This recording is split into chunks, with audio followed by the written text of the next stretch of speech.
지난달 영국의 신임 트러스 총리가 부유층 감세 정책을 발표하면서 영국 국채와 파운드와 폭락 사태가 벌어진 적이 있습니다. 영국을 국가 부도 위기까지 몰고 갔던 이 감세 정책을 영국 정부가 결국 모두 철회하기로 했고 그제서야 이제 영국 경제와 파운드화도 점차 안정을 찾아가고 있습니다. 국가의 잘못된 정책 결정이 나라를 결단낼 수 있다는 걸 다시 한번 보여준 계기가 됐습니다.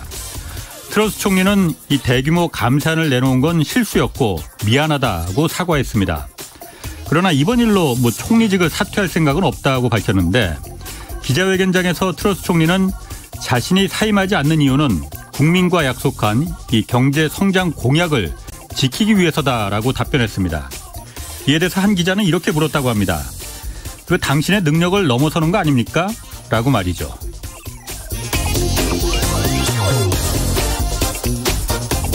네, 경제와 정의를 다잡는 홍반장, 저는 KBS 기자 홍사원입니다. 홍사원의 경제쇼 출발하겠습니다. 유튜브 오늘도 함께 갑시다.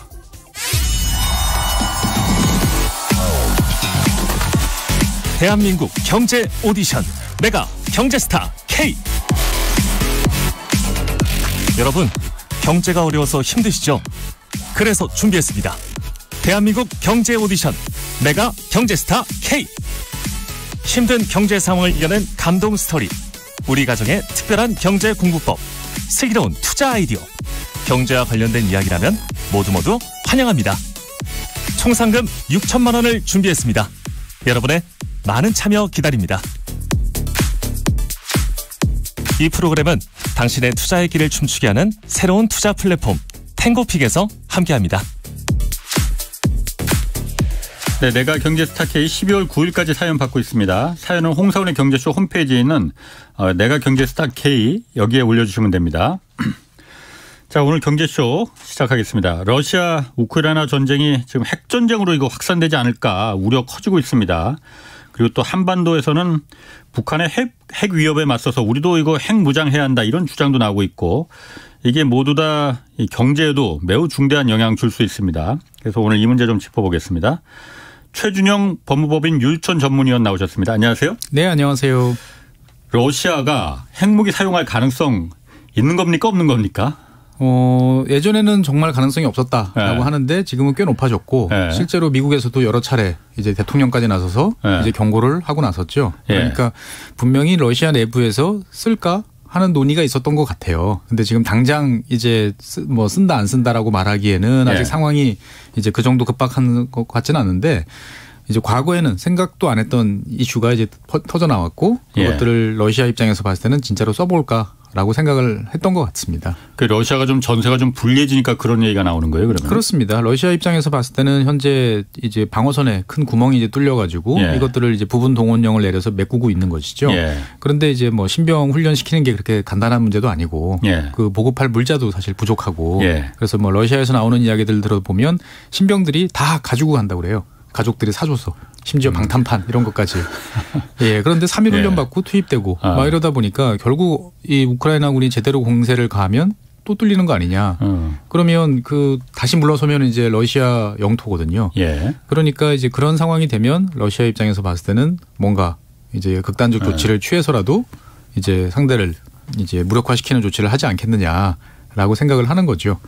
아니, 핵 공격을 하면은 그야말로 전쟁의 양상이 완전히 달라지는 건데 그리고 상대도 우크라이나가 아니고 서방 세계 전면전이 다 될 수도 있을 텐데 그렇죠. 그게 푸틴이 어쨌든 결정한다고 해서 러시아가 아무리 그 국가 시스템이 좀 허술하다 하더라도 푸틴이 결정한다고 해서 그 핵 버튼을 누를 수가 있는 겁니까?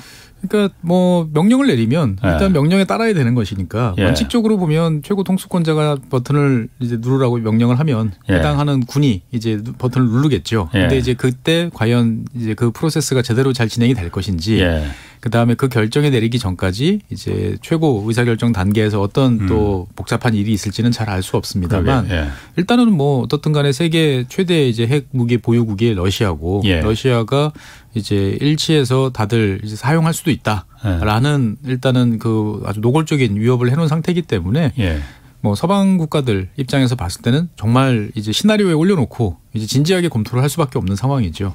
그렇게 되면은 지금 재래식 전쟁 하는데도 핵 저기 그 뭐 공급망, 네. 석유와 식량, 물자 공급망이 끊어져서 지금 경제가 이렇게 안 좋은 상황인데 네. 더 안 좋아지겠네 그러면 만약에. 예, 그렇죠. 그러니까 어떻게 보면 2022년 되게 힘들어서 이제 내년 되면 좀 좋아지지 않을까라고 이제 어떻게 보면 희망 섞인 다 기대를 하고 있는데 내년에 좋아질 가능성은 사실 별로 없어 보입니다. 그러게요. 네. 그런데 지금 나토 있잖아요. 북대서양조약 기구. 네네. 나토가 또 지금 군사훈련에 들어가는데 이 군사훈련 그 목적이 핵전쟁 대비한 핵전쟁 네네. 그 관련된 군사훈련이라고 하는데 이걸 왜 이 시기에 할까? 이게 그리고 원래 예정돼 있던 겁니까? 아니면 급작스럽게 하는 거예요? 약간의 오해가 이제 있을 수 있는데요. 예. 원래 이제 스테드패스트 눈이라고 그래가지고 이제 확고한 뭐 점심 뭐 이런 식으로 이제 그 번역이 되는 건데 예. 그 정례적인 훈련이에요. 매년 이제 나토 동맹국들하고 미국하고 같이 훈련을 하는데 이게 훈련 내용이 이제 지금 상당히 이제 좀 미묘한 거죠. 그러니까 뭐냐면 이제 유럽 대륙에서 핵을 보유한 국가는 영국, 프랑스 이제 두 나라입니다. 그러니까 나머지 나라는 핵 무기가 없죠. 그런데 이 핵이 없는 나라들 중에 이제 6곳에 지금 미군의 이제 전술 핵무기가 배치돼 있어요. 그러니까 네덜란드, 벨기에, 그다음에 이탈리아에는 2곳, 그다음에 터키, 독일 이렇게 그 공군 기지에 미국이 보유하고 있는 유일한 전술 핵무기라고 분류되는 이제 B-61 이제 자유낙하 폭탄이 배치돼 있는데.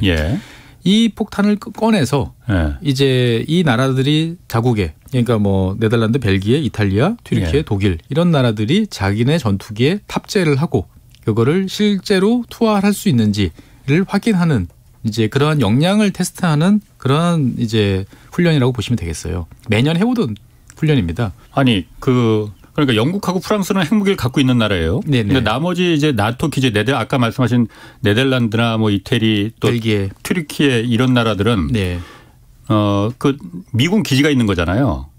미군 기지가 있는 거죠. 그렇죠. 거기 이제 아까 말씀하신 B-61이라는 핵 전술 핵을 갖고 있는 건데 그거를 미군기가 갖고 가는 게 아니고 띄우는 게 아니고 그 나라 공군기가 그럼 그걸 장착한다는 거예요? 그렇습니다. 네덜란드, 이태리, 벨기에 이런 나라들이. 예. 그러니까 만약에 이제 그 나토의 핵전쟁이 벌어진단 말이죠. 벌어졌을 때 이제 전술핵을 사용하는 그 권한에 대해서 미국이 일방적으로 사용하는 게 아니고 미국은 핵 폭탄만 가지고 있어요. 그거를 떨굴 수 있는 그 능력을 보유하는 거는 이제 각 개별 국가에 특별히 지정돼 있는 전투기가 미리 배정이 돼 있습니다. 그러니까 즉 핵무기를 떨굴 수 있는 플랫폼 공군기들은 이제 나토 회원국, 유럽 회원국들이 제공하는 거고 거기에 실리는 이제 핵폭탄은 미국이 제공하는 거죠. 그래서 평소에 이제 이 핵무기를 누가 관리하느냐는 철저하게 미국이 이제 배치한 탄약 지원 대대가 관리합니다. 그래서 각 공군 기지에 배치되어 있는 전술 핵무기에 대해서 뭐 네덜란드나 벨기에나 이탈리아 정부가 접근하는 권한은 1도 없습니다. 철저하게 미국의 권한인데. 근데 이제 뭐 만약에 유사시에 이제 핵 공격을 받아서 이제 우리가 핵으로 반격을 해야 되는데 전략핵이 아닌 전술핵으로 이제 반격을 하겠다라고 그러면 미국 그 워싱턴에서 긴급 행동 메시지 EMA라는 코드가 이제 발송이 됩니다.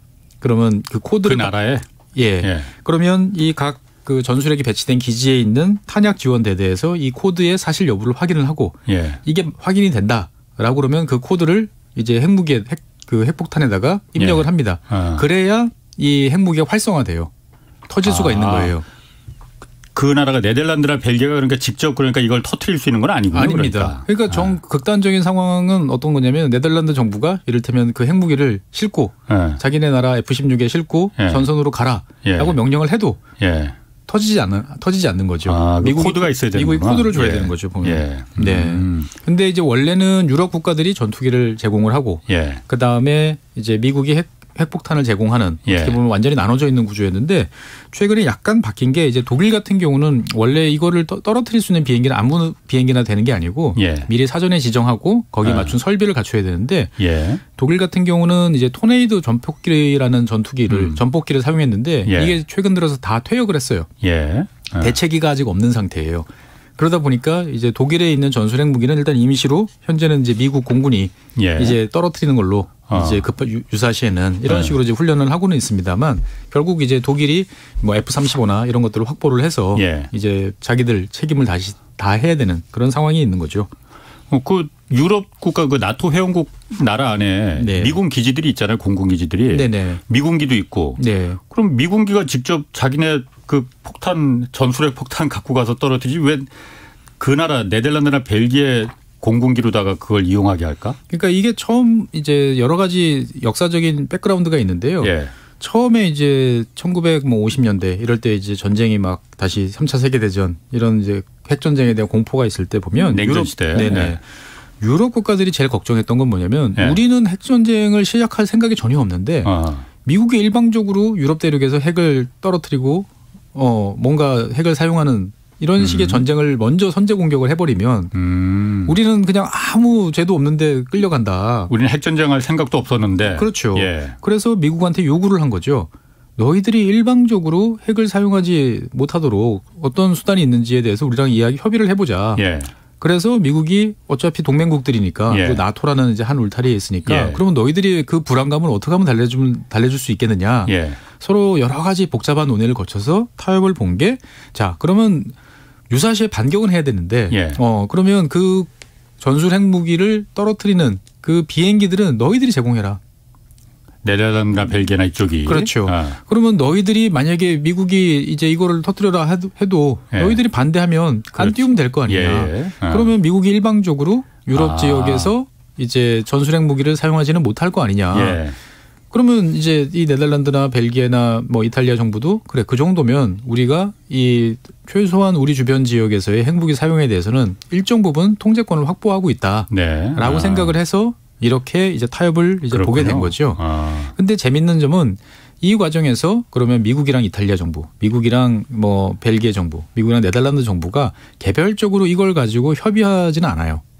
그러면 일단 이건 뭐냐면 나토 차원의 결정이에요. 그러니까 나토에서 이렇게 하기로 결정했으니까 예. 그냥 각국 정부는 거기에 따른다. 나토라는 그 기구는 만장일치다 보니까 예. 여기에 대해서 동의했다. 예. 그러니까 이게 룰이다. 라고 이제 정해진 거죠, 보면은. 예. 근데 이제 시간이 이제 지나면서 유럽 국가들이 이제 다시 또 생각이 또 복잡해집니다. 그전에는 미국이 마음대로 핵전쟁을 일으킬까봐 이제 고민을 했는데 예. 최근에 이제 이 나라들의 고민은 뭐냐면 핵을 사용해야 되는 상황이 됐어요. 이제 공격을 받아가지고. 만약 러시아가. 예, 러시아가 뭔가 이제 해서 예. 반격을 해야 되는 상황인데 미국은 그거를 그냥 바라만 보고 있는 거 아닌가? 이럴 이제 고민이 생기는 거죠. 예, 예. 그래서 뭐 이를테면 이탈리아에 있는 그 기지에다가 이제 핵무기를 탑재를 해서 공격을 하겠다라고 예. 했는데 앞서 말씀드린 것처럼 미국 행정부가 거기에 그 활성화시킬 수 있는 코드를 안 주는 거예요. 예. 그러면 이건 방법이 없는 거죠, 보면. 그렇죠. 예. 그러다 보니까 이제 최근 들어서는 예전과는 전혀 다른 반대편에 이제 미국이 모른 채 할까봐 예. 이제 걱정을 하고 있는 이제 상황인 거죠. 유럽 정부 입장에서 봤을 때는. 근데 이제 미국은 자 봐라, 우리가 매년 예. 이걸 연습을 하고 있고, 그 다음에 이 B-61 이제 자유낙하 핵폭탄 같은 경우도 계속 이제 업그레이드를 해오고 있어요. 예. 이제 순서는 좀 뒤에 있습니다만 예. 어쨌거나 많은 비용을 들여가지고 업그레이드도 하고 있고 실제 사용할 수 있을 만큼의 어떤 그런 비용 지출을 계속 하고 있으니까 예. 우리가 쓸데없는 돈 안 쓰는 거 알지 않냐. 그러니까 너희들도 믿어라라고 해서 현재 이제 이런 훈련들은 계속 되고 있고 평소 같으면 이런 훈련이 실행된다고 해서 뭐 언론에 날릴 일도 없어요. 정례적인 훈련이니까. 근데 이제 올해는 이제 유달리 이제 핵과 관련된 그렇죠. 사항이 있다 예. 보니까 언론도 민감하게 이거를 이제 보도를 하고 있고 예, 여기에 따른 여러 가지 이야기들이 계속 나오고 있는 이런 상황이라고 생각하시면 되겠습니다. 그 전략핵과 전술핵이라는 게 다르잖아요. 그러니까 전략핵이란 건 굉장히 큰 거 막 히로시마에 떨어졌던 것 같은. 그거를 히로시마에 떨어뜨린 거를 이제 전략핵이라고 요즘 사이즈로 보기는 상당히 곤란합니다. 그러니까 사실 전략핵 전술핵은 되게 옛날식 구분이긴 한데요. 예. 그러니까 B-61 지금 자유낙하 폭탄이 이제 미국이 갖고 있는 유일한 전술 핵무기다. B-61은 비행기 이름이 아니고 폭탄 이름이죠? 예, 폭탄 이름입니다. 예, B-61 뒤에 이제 숫자가 계속 붙어요. 예. 근데 지금 12까지 아마 올라갔을 텐데 예. 요즘 전술 핵무기의 이 특징은 뭐냐면은 폭발력을 조절할 수 있어요. 다이얼로. 그러니까 전술핵은 좀 조그만 핵폭탄이라면서요? 아니요. 그러니까 조그마한 핵폭탄인데 예. 이거를 풀 파워로 터뜨릴 것이냐? 아니면 조그맣게 터뜨릴 것이냐? 예. 그러니까 가령 이를테면 히로시마에 떨어뜨린 그 원자폭탄의 그 파괴력을 이제 표시를 하면 15킬로톤이라고 그럽니다. 예. TNT 이제 15,000톤이 한꺼번에 터진 정도예요. 예. 그러니까 15킬로톤이라고 표현하는데 아까 말씀드렸던 이제 B-61 핵폭탄 같은 경우 보면 요즘 최신식은 조절을 하면 0.3킬로톤까지 내려갈 수 있어요. 그러면 TNT 300kg 정도 터뜨리는 거예요. 예. 예. 여기서부터 0.3, 1.5, 그다음에 10, 50 이렇게까지 조절할 수 있는 거예요. 그러니까 50 정도 되면 전술 핵무기긴 한데 히로시마에서 터뜨린 거에 한 3배 정도 그러네. 사이즈까지 되는 거죠. 예. 아, 그러니까 그 러시아가 지금 만약 우크라이나에 만약에 이건 정말 만약에 궁지에 몰려서 핵 공격을 만약 감행한다면은 그 전략 핵이라는 건 굉장히 막 메가톤급이라고 보통 이야기를 하죠. 그건 뭐 상상하기도 힘든 거. 대도시를 한꺼번에 날려버리는 사이즈고 이제 그리고 이제 투발 수단이 던지는 수단 자체가 이제 뭐 대륙간 탄도미사일이나 뭐 잠수함 발사 탄도미사일이나 이런 탄도미사일을 위주로 쓰는 데 비해서 전술 핵무기는 원칙적으로 되게 다양한 수단으로 이제 터뜨릴 수 있어요. 그런데 이제 그 동안에 이제 미국이나 러시아가 전술핵을 많이 줄여왔어요. 줄여왔기 때문에 사실은 지금 터뜨릴 수 있는 그런 다양한 방법들은 별로 없고 이제 단거리 미사일에 탑재하거나 공군기가 직접 던지는 이제 이런 방식일 텐데 러시아가 던질 수 있는 전술 핵무기의 뭐 유형은 되게 다양하니까 이제 얼마만큼 사이즈일지는 모르겠습니다만 뭐 통상적으로 보통 이제 전술핵이라고 그러면은 이제 1킬로톤 그러니까 일단 이제 핵무기 TNT 1000톤, 1000kg 정도부터 이제 시작을 하는 거죠 보면은. 그래서 1000톤부터 시작을 해가지고 그 위로 쭉 올라가는 거니까 러시아 입장에서 봤을 때는 뭐 어느 정도 위력을 보여줄 것이냐에 따라서 다양한 선택지가 있습니다. 던진다고 하면. 만약에 그러면 러시아가 핵을 그러니까 조그만 핵무기라도 핵무기잖아요. 그게 상징하는 게 있으니까. 그걸 만약에 터트리면은 우크라이나가 그냥 항복할까요 그러면은? 아닙니다. 그래서 그 정도는 아니고요. 보통 전술핵은 뭐 상상하기도 싫지만 과거의 냉전 시절의 전쟁 시나리오를 보면 이제 그 탱크 부대 러시아군 전차 부대가 막 밀고 내려올 때 거기다가 전술핵을 던지면 보통 뭐 크기에 따라 물론 다릅니다만 전술핵 무기는 약 한 40-50대 정도를 일거에 격파할 수 있는 정도 수준이라고 보통 평가됐어요. 그러니까 여기저기 핵무기가 터지는 와중에 계속 상대 전차는 밀고 내려오는 이제 이런 모습을 상상했던 게 이제 미국의 어떤 이제 전장 시나리오였던 것이죠 보면. 그러니까 전술 핵무기란 거는 우리가 지금 생각하는 것과 달리 과거의 냉전 개념을 적용을 한다면 실제 전쟁이 벌어졌을 때 얼마든지 던질 수 있는 사용할 수 있는 그냥 파괴력이 큰 폭탄 정도로 과거에는 생각을 했었어요. 그런데 이제 그동안에 이제 이 핵이란 걸 치우자라고 해서 우리가 한 30-40년 동안 줄기차게 노력을 해서 많이 정말 엄청나게 많이 이제 줄여놨던 상태이죠. 그러다 보니까 이제 핵이다 그러면은 이제 세상이 무조건 끝날 것 같다라고 이제 생각들을 하는 데 비해서 냉정하게 군사적으로만 보면 이제 실효성이 과연 얼마나 있을지에 대해서도 이제 여러 가지 의견들이 이제 엇갈리고 있는 것이죠. 그 조그만 핵무기라도 1킬로톤 정도의 조그만 핵무기라 하더라도 탱크 몇십 대 파괴시키는가 하더라도 터트리면은 핵이라는 게 그 터지고 난 이후에 방사능 오염 뭐 이런 게 계속 문제가 돼서 무서운 거 아니에요? 그렇게 되죠. 근데 이제 물론 그 문제는 됩니다만 그렇다고 그래가지고 그 자체 뭐 주변이 아무것도 못하고 이제 그럴 상황은 아니라는 거죠. 그래서 과거에 이제 미국이 이제 자국군을 대상으로 실험했던 영상들 종종 나오지 않습니까? 8인치 자주포에다가 이제 핵을 탑재를 해서 사막에다가 빵 하고 터뜨립니다. 그러면은 그거를 쫙 보고 있던 미군들이 이제 참호에 숨어 있다가 이제 신호에 따라서 진격을 합니다. 그래서 연습을 한 거예요. 실제로 핵무기가 터진 상태에서 이제 그 작전을 할 수 있는지 해보니까 이제 당장은 문제가 없으나 이제 막대한 이제 피해가 나중에 후유증이 나타나더라. 그러니까 이건 함부로 쓸 무기가 아니구나라고 생각을 했지만 뭐 못할 건 없는 거죠 보면은. 나중에 그러니까 그 방사능 때문에 그 뒷감당은 이제 뭐 우크라이나군이 이제 한다 생각을 하면 EU에서는 지금 외교위원장도 그런 얘기도 했어요. 그러니까 만약에 러시아가 핵을 쓰면은 전쟁의 양상이 완전히 달라지기 때문에 러시아군이 전멸될 것이다. 왜 이런 얘기를 했을까요? 그러니까 이제 상대방이 핵을 썼는데 이걸 가만히 놔두면 일방적으로 계속 맞을 수밖에 없는 상황이죠. 그래서 여기에 대해서 이제 어떤 식으로 보복할 거냐. 상대방이 핵을 썼는데 가만히 있을 거냐. 가만히 있을 수는 없죠. 그러면 이제 거기에 대해서 뭔가 맞대응을 해야 되는데 그럼 맞대응을 핵으로 할 거냐. 그러면 핵 대 핵으로 왔다 갔다 하기 시작하면 점점 에스컬레이트 돼서 결국은 이제 전략 핵이 등장을 하고 뭐 SLBM이나 ICBM이 등장하는 이것까지는 가고 싶지 않은 거죠. 그러면 적절한 보복 수단이 무엇이냐라는 질문에 대해서 이제 여러 가지 이야기가 나옵니다만 핵을 사용하지 않고 가급적이면 이제 미국이 이제 재래식 군사력을 최대한 동원을 해서 현재 이제 우크라이나나 그 주변 지역에 있는 러시아군의 모든 역량들을 파괴한다. 그리고 흑해에 이제 남아 있는 뭐 흑해 이제 모든 해군 전력을 이제 일소한다. 그 다음에 뭐 러시아의 이제 뭐 크림반도라든지 이런 지역에 있는 공군 기지를 초토화시킨다. 뭐 이 정도가 이제 보복 수단인데 이제 사실 그거 가지고 보복이 되겠느냐라는 이제 의견도 분명히 존재를 하고 있는 거죠. 예. 예. 그러니까 그 보복이 아까 미국이라고 하셨어요? 예. 미국이? 미국이 해야죠. 그러면은 만약에 미국이 안 하면 누가 하겠습니까? 나토가 하는 게 아니고.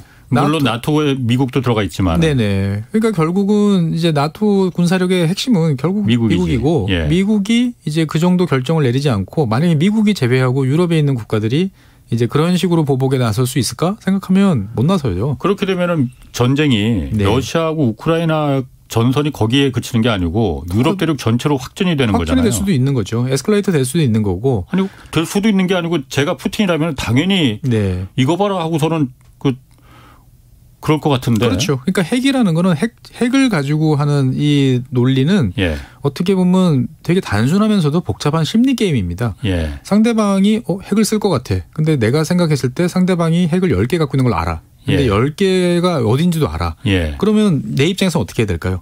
10개를 한꺼번에 내가 먼저 공격을 해가지고 무력화시키면 내가 일방적으로 그다음에 유리한 게임 아닐까? 이런 생각을 하게 되는 거죠.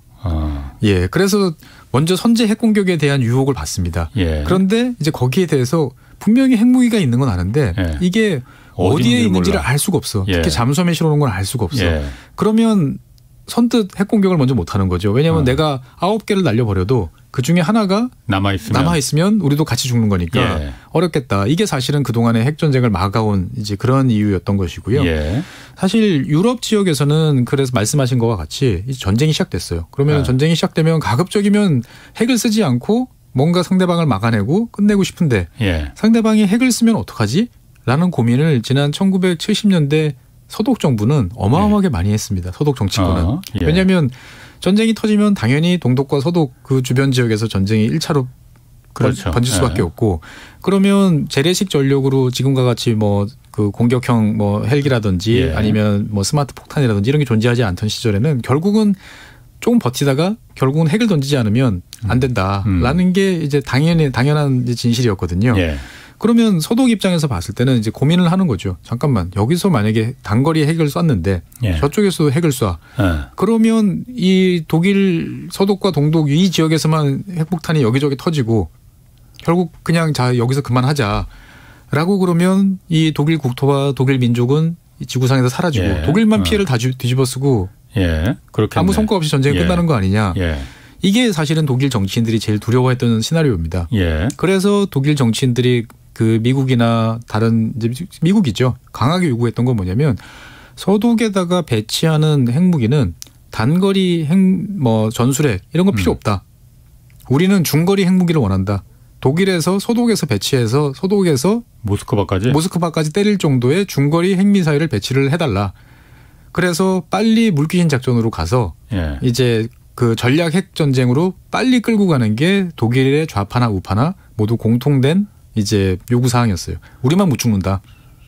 그러니까 그 발사하고 터트릴 수 있는 권한은 물론 미국이 갖고 있고 가국이 있겠지만 예, 일단은 상징적으로 예. 이제 그 중거리 핵미사일을 배치를 해달라라고 예. 이제 요구를 이제 했던 거죠. 예. 그래서 사실 1970년대, 80년대를 이렇게 쭉 핵전쟁과 관련된 여러 가지 시나리오들을 보고 있으면 예. 상당히 미국과 유럽 국가들의 입장 차이가 드러나요. 그러니까 뭐냐면 처음에는 이제 미국과 소련이 다 대륙간 탄도미사일이라는 것들을 큰 이제 메가톤급 이런 것들을 이제 개발을 하죠. 예. 그래서 서로가 이제 민감하게 반응을 하다가 예. 어느 순간 소련이 더 이상 이제 그런 ICBM 여기에 대한 투자를 줄입니다. 돈도 비싸게 들고 예. 만들어 봐야 이거는 미국밖에 때릴 데가 없으니까.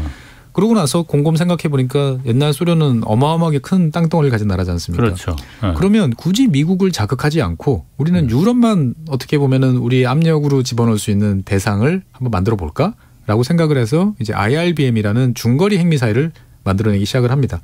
미국 입장에서 봤을 때 중거리 핵미사일은 약간 신경이 쓰이긴 하지만 최소한 미국 본토로 날아올 물건은 아니기 때문에 예. 별로 신경을 이제 쓰지 않았어요. 예. 그러니까 이제 이런 모습을 보고 있던 서독 정치인들은 이제 경기를 일으킨 거죠. 야, 저게 날라오면 그러면 서독은 두들겨 맞는데 미국은 그렇지. 미국 본토에 떨어지지 않는다고 그래서 우리만 그냥 방패막이로 쓰고 버릴 수 있다. 버릴 수 있다라는 공포감이 이제 사로잡히게 되는 거죠. 그러니까 우리도 갖고 있어야 된다. 그렇죠. 그래서 우리가 사용할 권한은 없다 하더라도. 사용하는 권한은 없다 하더라도 최소한 그래서 이 유럽 지역의 중거리 핵미사일 그 소련이 배치한 SS-20과 같은 중거리 핵미사일에 맞설 수 있는 거를 배치해달라. 그래야 우리가 소련에 대해서 이야기를 할 수 있지 않겠느냐. 그러니까 소련이 그래야 우리를 못 쏠 거 아니냐. 그렇죠. 그래서 배치가 됐습니까 서독에? 그렇습니다. 결국 배치를 했었죠. 그래서 그 사이에 배치를 둘러싼 또 평화 좌파 세력들의 또 엄청난 또 인간 띠기를 비롯한 극렬한 시위가 있었지만 당시 슈미트 수상이 이제 결단을 내렸죠. 그래서 일단은 배치를 하고 협상을 하자. 그래서 이제 퍼싱2 미사일이 배치가 되고 실제로 그 배치가 중거리 미사일인가요? 중거리 미사일이 배치가 된 거죠. 엄청나게 정확합니다. 그러니까 핵탄두도 장착 가능하고 그다음에 소련 입장에서 봤을 때는 신경이 쓰이는 게 뭐냐면 이 퍼싱2 미사일은 매우 정확하기 때문에 소련이 가지고 있는 이제 그 ICBM이나 이런 그 전략 핵미사일, 대륙간 탄도미사일 사일로 그 핵미사일 기지를 핀포인트로 공격할 수 있었어요. 그러니까 40년 전 기술로 보면 어마어마한 첨단 무기였는데 이런 것들이 날라 들어오면 정말 우리가 선제 공격을 당할지도 모른다라는 이제 두려움도 있었던 거죠. 그래서 결국 이제 고르바초프 이제 그 서기장하고 레이건 대통령하고 협상에 나섭니다. 협상에 나서서 양쪽 다 이제 공정하게 그 중거리 핵미사일부터 우리가 치우자라고 했던 게 어떻게 보면은 이제 냉전 시기에 그 INF 중거리 핵미사일 협정이라는 게 이래서 만들어진 거죠. 그러니까 결국 잘 생각해 보면 우리만 혼자 두들겨 맞고 끝날까봐가 두려운 게 핵전쟁의 가장 큰 이제 공포감이죠. 그래서 만약에 우리가 상대를 때릴 수 있고 상대도 우리랑 같이 지옥으로 간다라고 생각하면 그래 지옥길이 심심치는 않겠구나라고 생각을 하는 거죠. 그럼 지금도 그 서독에는 그때는 이제 냉전이 한창 극에 달했을 때였고 지금도 그럼 그 퍼싱2 핵미사일이 서독에도 계속 배치는 돼 있는 거예요? 아닙니다. 유럽 대륙에서 그 중거리 핵미사일은 다 사라졌어요. 싹 사라지고 유일하게 지금 전술핵 아까 말씀드렸던 B-61이라고 하는 비행기에서 떨어뜨리는 자유낙하 폭탄 형태의 요거만 이제 미국과 나토가 핵 공유 형태로 돼 있고요. 그다음에 이거와 별개로 이제 영국이나 이제 프랑스처럼 독자적인 핵 전력을 가진 나라들은 또 자기들끼리는 갖고 있죠. 그게 이제 핵 공유군요. 그러니까 네덜란드나 벨기에가 우리 비행기로다가 미국 비행기 말고 우리 비행기로 그 실어나르겠다. 대신 터트리는 권한은 미국 니들이 갖고 있어라. 그렇죠. 서로 공유한다. 그러니까 미국 혼자 전술핵 쓰겠다라고 해도 투발 수단이 없기 때문에 안 되는 거 아니냐. 그래서 우리는 나름대로 영향력을 미친다라고 생각은 했지만 사실 이거는 되게 옛날식 개념이에요. 그러게요. 옛날에는 떨굴려면 비행기가 직접 가야 되니까 됐는데 지금은 뭐 어마어마하게 많은 스탠드오프 미사일들이 있기 때문에 사실 이게 과연 유효한 개념이냐. 그러니까 미국이 만약 쏠려는 의지만 있다면 뭐 얼마든지 쏠 수 있죠. 그러다 보니까 미국 입장에서 봤을 때는 이 전술핵이라는 것을 굳이 갖고 있어야 되느냐. 이거를 배치해 놓고 이거를 관리 유지 비용을 매년 몇억 달러씩 쓰면서 위험천만하게 이걸 노출시키는 이런 작업들을 계속 해야 되느냐.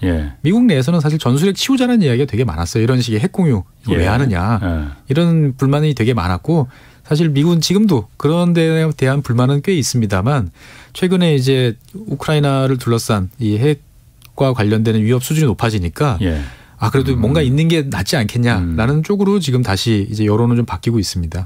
지금 우리가 요즘 우리 그쪽 말고 우리나라도 지금 요즘 여권에서 전술핵 배치 뭐 얘기 많이 나오잖아요. 핵 공유 아까 말씀하신 거는 핵 공유 얘기도 좀 나오는 것 같고.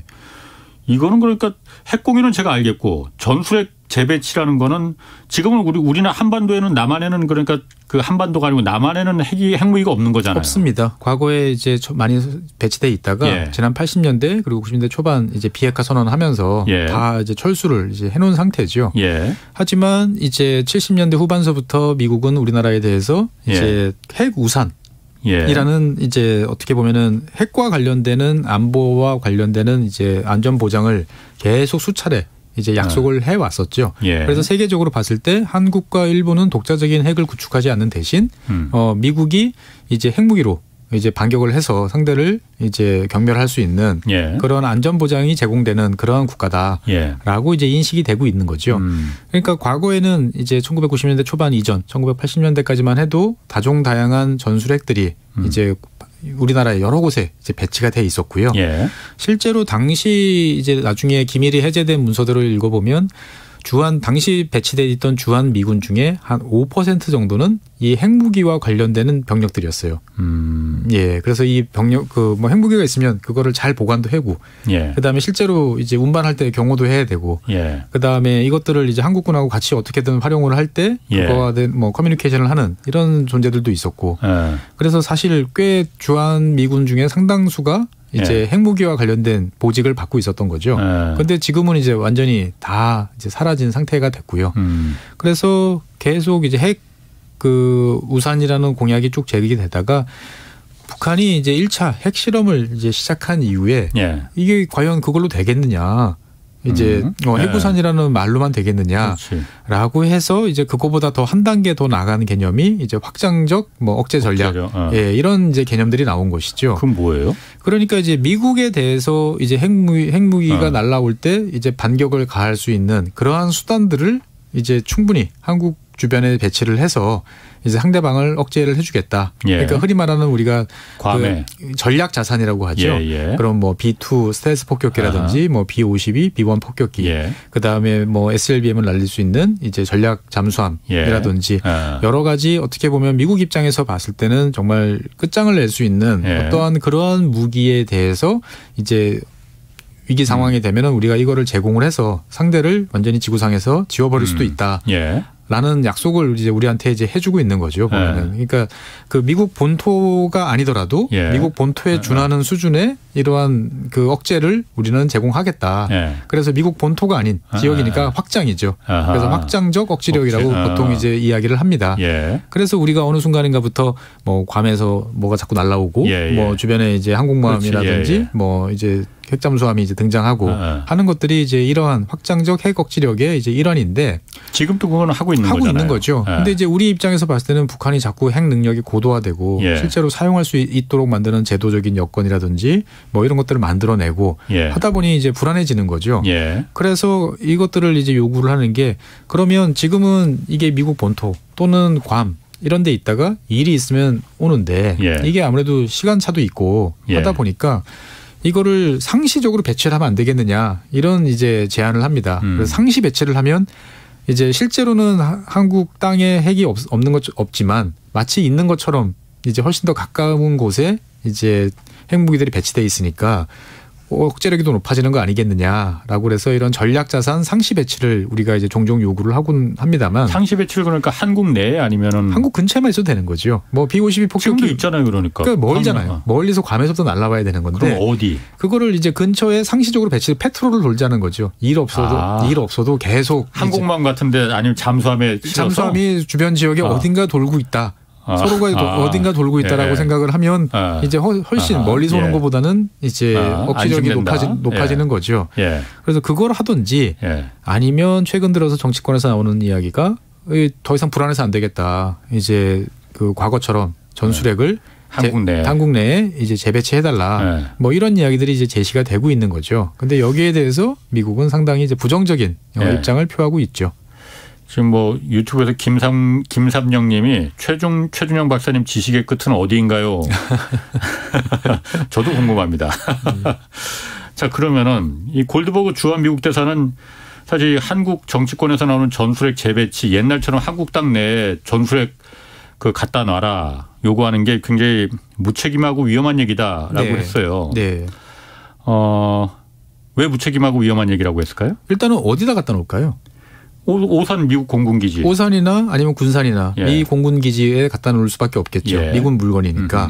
그럼 그렇게 되면 북한 입장에서 봤을 때는 타겟이 분명해지는 거예요. 만약에 내가 핵을 쏘겠다 생각하면 거기 먼저 쏴야 현 시점에서는 부산을 쏴야 되나? 아니면은 진해를 쏴야 되나? 아니면은 뭐 서산 공군기지를 타격을 해야 되나?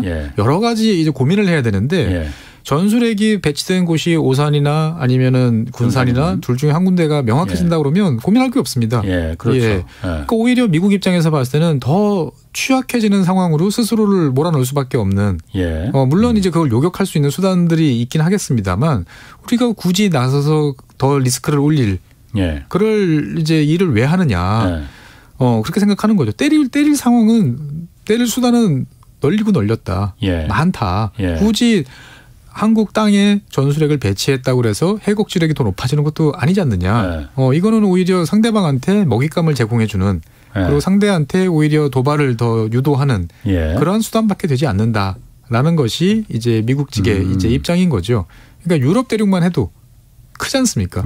크니까 전술과 전략에 뭔가 이 차이를 두고 뭔가를 해볼 수 있지만 한반도는 정말 작지 않습니까? 그렇지. 작기 때문에 어디다 있는지 뻔히 다 알고 있는 상태고 상대방이 맘만 먹으면 공격할 수 있는 타겟을 제공해 준다.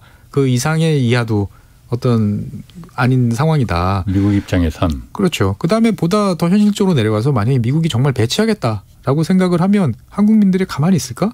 과거처럼? 어마어마한 시위가 일어나고 지금 사드 배치도 아직 완전 배치가 안 돼서 지금 몇 년째 지금 임시 배치 형태로 고생을 하고 있는데 그거보다 어마어마한 이제 파급력이 있는 이제 핵무기를 재배치한다? 이게 과연 용이하게 되겠느냐? 라고 하는 거죠. 과거 냉전 시기면 무슨 희생을 무릅쓰고라도 정치권이 이건 해야 돼 라고 그래서 그거를 다 극복을 하고 갔었죠. 독일 같은 경우도 수십만 명이 연일 길거리에 나와서 시위를 하고 미군 기지를 포위하고 하는 상황에서도 독일 소독 행정부가 그거를 제압을 하고 배치를 했는데 성공을 했습니다만 지금은 또 그럴 상황까지는 또 아니라는 거죠. 뭐 윤석열 대통령이 전술핵 재배치를 언급한 건 아니지만은 미국 조에서도 다양한 지금 그런 부분에 대해서 논의가 오가고 있다라고 얘기를 했어요. 그런데 만약에 옛날처럼 1991년에 우리나라에서 전술핵이 다 빠져나갔죠. 이제 철수했잖아요. 근데 전술핵이 다시 한국에 들어오면은 일단 사드 배치 때도 중국이 그때 경제적인 보복을 해서 굉장히 고달팠잖아요. 전술핵이 만약 한국에 들어오면은 그게 북한만을 상대로 한 거로 보겠느냐. 중국은 당연히 굉장히 거슬릴 거 아니에요. 그러면은 경제적 보복이나 이런 부분도 사드 때하고는 비교할 수도 없을 거 아닌가요? 그렇게 볼 수도 있지만 사실 중국 입장에서 봤을 때는 중요한 거는 뭐냐면은 그 핵을 날릴 수단이 뭐냐, 투발 수단이 뭐냐에 이제 관심을 갖는 거죠. 만약에 이제 미국이 이제 최근에 INF 중거리 이제 그 미사일 규제가 이제 없어졌기 때문에 현재 이제 5,000km 이제 이상 수준의 이제 중거리 이 탄도 미사일을 다시 개발을 하고 있어요, 미국이. 만약에 그거를 이제 중거리 미사일을 한국에 배치한다. 그러면 이제 중국 입장에서 봤을 때는 상당히 정말 극렬하게 반발할 가능성이 높죠. 중거리 한반도에 배치된 중거리 미사일을 갈 곳이라고는 어디 있겠습니까, 사실. 그렇지. 그런데 그것이 아니고 자유낙하 폭탄 B-61 같은 형태로 그냥 공군기다라고 하면 중국 입장에서 봤을 때는 굳이 거기에 대해서 더 큰 부담을 가질 필요는 없어요. 왜냐하면 정말 핵전쟁을 발발하는 상황이라 생각을 하면 얼마든지 고정돼 있는 군산이나 오산 같은 기지는 첫 번째 타격 대상이거든요. 중국 입장에서 봤을 때는 최초에 만약에 중국과 미국이 전면적으로 어떤 전쟁이 벌어진다라고 하면 오산과 이제 군산은 첫 번째 타격 대상이죠, 당연히. 자, 그러면은 중국이 그러니까 경제적인 보복 전술핵이 배치된다 하더라도 이거 만약입니다, 그러니까. 배치된다 하더라도 경제적인 보복을 사드 때처럼 그렇게 할 필요는 없을 것이다. 하지는 않을 거라고 저는 생각합니다. 왜냐하면 중국 입장에서 봤을 때는 사드 때 얻은 게 과연 무엇일까라는 반성을 했겠죠. 지금 이런 얘기가 나오는 것도 그 사드 때 얻은 중국의 그 어떤 효과 아니에요? 그렇게 볼 수도 있지만 사실은 그렇게 해서 중국 입장에서 봤을 때는 한국이란 나라가 거의 중국의 영향권으로 제발로 100% 다 들어왔다 생각을 하는 상황에서 이건 아니다 싶어서 뭔가 중국에 대한 경계심이 높아지고 여러 가지 이제 다른 상황으로 연출이 됐던 거죠. 그렇기 때문에 중국 입장에서 봤을 때는 아까 말씀드린 이제 미국에서 새로 개발하고 있는 중거리 탄도 미사일이 한반도에 배치되는 게 아니라면 뭐 전술핵 배치 가지고 뭐 이야기는 아마 안 할 거라고 저는 생각을 합니다. 중국이 우려하는 거는 이제 대만, 한국, 일본 이 세 나라가 독자적인 핵전력을 구축하겠다라고 나서는 거에 대해서는 이제 상당히 민감하게 반응하고 여러 가지 이제 대응 조치를 할 가능성이 있습니다만 그 B-61 자유낙하 핵폭탄이 몇 기 정도 배치되는 거 가지고 중국이 이제 민감하게 나설 가능성은 제가 보기에는 많지 않을 것 같아요. 그럼 중국은 그렇다 치고 네. 만약에 한국이 그러니까 어떤 핵에 대한 대비를 억지력을 계속 물론 북한이 저러고 있으니까는 이런 얘기가 자꾸 나오는 건데 네. 북한이 좀 가만히 있으면 좋겠는데 네. 가만히 있을 것 같지는 않고 네. 그러다 보니까 한국도 우리도 이제 핵을 뭐 전술핵 미군의 핵 전술핵을 배치하자는 얘기도 나오고 일각에서는 뭐 핵무장하자는 얘기도 나와요. 네네. 그러다 보면은 네. 이게 일본이 가만히 있겠느냐. 네. 일본도 지금 그러면은 전술핵이 배치되거나 재배치되는 것까지 용인할지 몰라도 한국의 핵무장 시도를 하거나 그러면은 네. 일본이 군사적인 재무장 그리고 일본의 핵무장 네. 이런 부분이 이슈가 될 텐데 네. 그냥 제가 생각하기에는 네네. 저는 북한의 핵보다도 사실 네. 일본의 재무장, 일본의 핵무장이 사실 더 두렵게 느껴지거든요. 그러니까 우리나라에서는 이제 일본의 재무장에 대해서 매우 두려워하는 경향들이 좀 있는데 예. 저는 그거는 되게 옛날식 생각이라고 생각을 해요. 1980년대 일본 해상자위대나 그 공군력이 우리보다 훨씬 예. 압도적일 때 이야기지 사실은 지금 보면 우리가 지출하는 국방비가 일본 국방비하고 그렇게 차이가 나지 않습니다. 예. 그리고 우리가 훨씬 어떻게 보면 현실적이고 더 많은 무기를 배치를 하고 실전과 가까운 형태에 가고 있는 것이죠. 그러니까 일본이 핵을 가지면 뭐 우리도 당연히 가져야 되죠. 그거는 상응하는 조치이지만 일본이 사실은 어떻게 보면은 군사적으로 다른 나라를 침략할 만큼의 어떤 병력 그다음에 그러한 군사 시스템을 갖출 수 있겠느냐라고 생각하면 저는 상당히 부정적입니다. 그러니까 이제 미국과 함께 어떻게 보면 아시아 지역에서 자국의 전략적 영향력을 확대하기 위한 뭐 해군력이라든지 뭐 공군력의 이제 장거리 투사 그리고 이제 장거리 공격력을 갖추는 데는 이제 일정 부분 나설 수 있겠죠. 근데 가만 생각해 보면 일본 입장에서 봤을 때는 한국이 더 무서워요. 왜냐하면 일본 공군기들은 장거리를 타격할 수 있는 뭐 공대지 미사일이라든지 이런 게 지금 없어요. 그러니까 공격을 못하게 돼 있으니까 원래 일본의 그렇죠. 자위대는. 근데 우리는 다 가지고 있잖아요. 아니 그러니까 제 말은 일본이 그래서 한국이 그렇게 되면은 일본이 군사적인 재무장을 지금 어쨌든 개헌도 하려고 지금 일본이 계속 노력하는 거잖아요. 공격할 수 있는 국가로 만들겠다고. 그러니까 이제 일본 같은 경우는 그런 거죠. 전수방위라는 게 이제 원래 컨셉이잖아요. 전수방위라는 거는 상대방이 공격을 하면 이제 그거를 일단은 방어를 하고 그다음에 반격에 나서겠다라는 게 전수방위지 않습니까? 그런데 상대방이 재래식 무기로 했을 때는 이게 가능해요. 어떻게 보면은 그냥 재래식 고폭탄이 탑재되어 있는 북한의 미사일이 날아온다. 요격을 하고 한두 발 떨어지면 거기에서 일정 부분 피해가 있겠지만 그때부터 이제 반격에 나서면 충분한 시간이 있는 거죠. 그런데 일본 입장에서 봤을 때 만약에 북한이 이제 핵미사일을 탑재를 했는데 탑재를 해서 발사하는 게 징후가 분명해요. 이제 5분 있으면 발사할 것 같아요. 근데 이거를 가만히 보고 있어야 되느냐라는 문제 제기가 이제 되는 거죠. 그러면은 상대방이 쏠 의향이 분명히 있고 이것들을 코앞에서 지금 발사하는 게 누구다. 미국도 봐도 자기가 봐도 명확한 상황에서 우리는 맞을 때까지 기다리고 있어야 되느냐. 그러면 우리 입장에서 봤을 때는 일본 정부 입장에서 봤을 때는 일본 국민을 보호할 의무가 있는데 5분 후에 재앙을 맞고 나서야 우리가 보복을 해야 되는 게 맞느냐. 사실 북한이 핵이라는 걸 가지고 있지 않으면 일본이 굳이 그런 이제 정치적인 논란을 겪으면서 어떻게 보면은 전수방위 그런 조항을 바꿀 필요는 없는 거죠.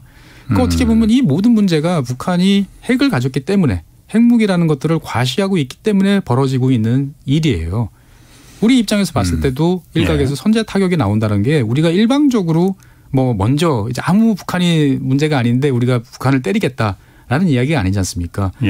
명확한 징후들. 그러니까 뭐 이를테면은 탄도탄에 연료가 주입이 되고 핵무기 코드가 뭔가 비슷한 게 날아가고 북한 지도부가 갑자기 사라지고 통신량도 줄어들고 여러 가지 징후들이 있습니다. 그 리스트들을 다 체크를 해봤는데 이거는 분명한 징후다.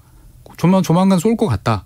라고 생각이 되면 그거를 우리가 요격을 할 수 있겠지만 요격을 했을 때 100%가 아니지 않습니까? 그러면 대한민국 통수권자가 대한민국에 핵이 떨어진다는 걸 뻔히 보고 있는데 그거를 맞은 다음에 반격을 한다라는 거는 사실은 무책임한 거죠. 어떻게 보면.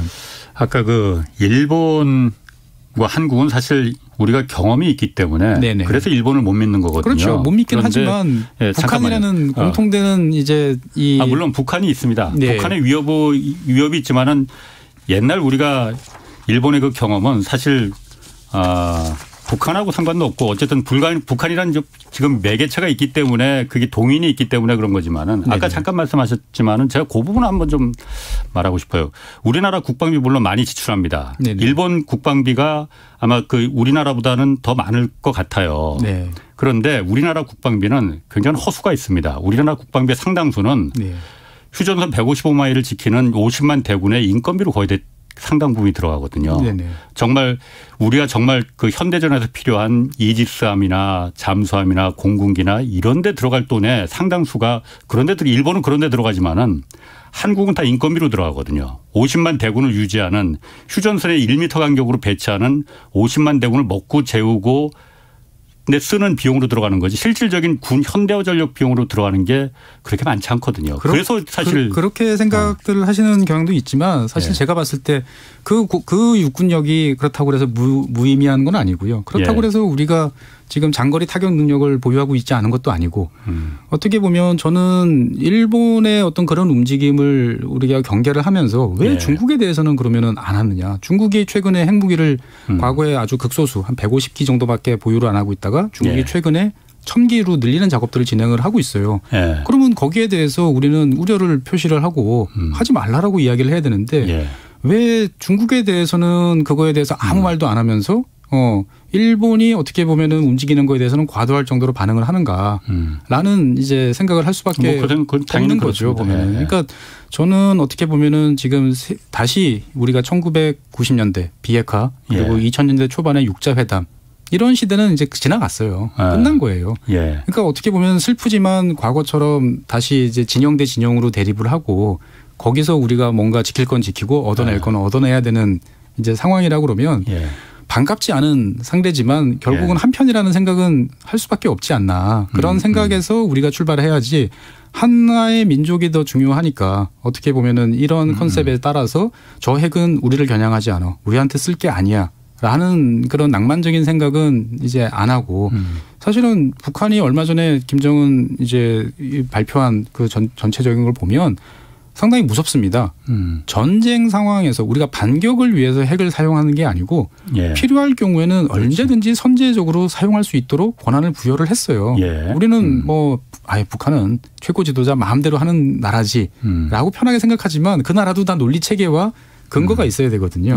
그런데 그런 것들을 다 만들어 놨다는 것은 그 전보다는 훨씬 사용할 준비와 어떻게 보면 태세가 갖춰져 있다라고 보는 거죠. 그러면 우리도 그거에 대해서 어떻게 대비를 할 것인지에 대해서 이제 진지하게 고민을 해야 되는데 사실 우리는 너무 과거식 뭐 그냥 전술핵 배치되면 끝나는 거 아니야? 아니면 야 이러다가 일본이 핵 배치되면 더 문제되는 거 아니야?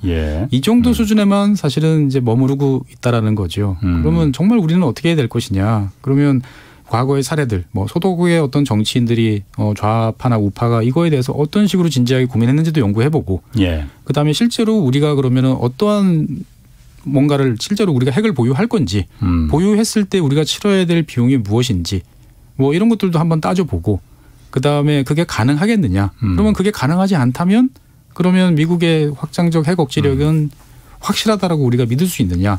이거를 추가적으로 담보할 수 있는 방법은 과연 무엇이 있겠는가? 등등에 대해서 정말 논의를 해봐야 되는데 너무 쉽게 생각하는 것 같아요. 예. 한국이 그러면은 핵을 그냥 이건 뭐 다 만약으로 그냥 말하는 그렇죠. 겁니다. 만약 그 한국의 핵을 자체적으로 보유할 수 있는 뭐 능력이야 뭐 기술이야 뭐 그렇게 그게 그렇게까지가 어렵겠습니까? 만약 보유한다면은. 네. 그게 북한도 핵을 갖고 있고 남한도 핵을 갖고 있고 그러면 핵전쟁을 막는데 더 도움이 되는 겁니까? 아니면은 이게 서로 한 발씩 있으니까 한 방씩이 있으니까 더 위험이 높아지는 건가요? 둘 다겠죠. 예, 그러니까 우리가 핵을 가지겠다라고 생각하는 것은 어떻게 보면 미국이 제공하는 핵우산에 대한 신뢰도가 떨어졌다. 믿지 못하겠다라는 것들이 이제 확인이 됐을 때 이제 가능한 작업 아니겠습니까? 보면은. 그래서 북한 입장에서 봤을 때는 우리가 이제 핵을 가지겠다라고 그러면 가지고 나면 우리보다 훨씬 많이 만들 텐데 그러면 그 전에 때려야겠다라고 생각할 수도 있는 거고요.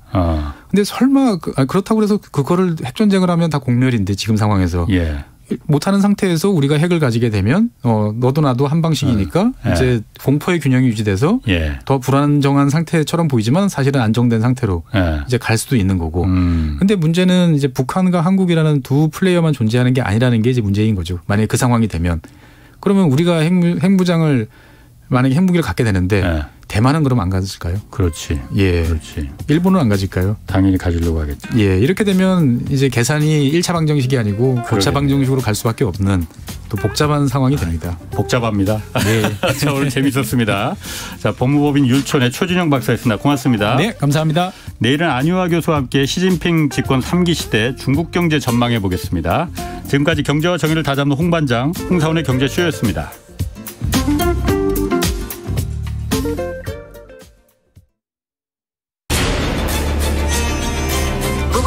K 드라마 And the Oscar goes to Parasite. K 무비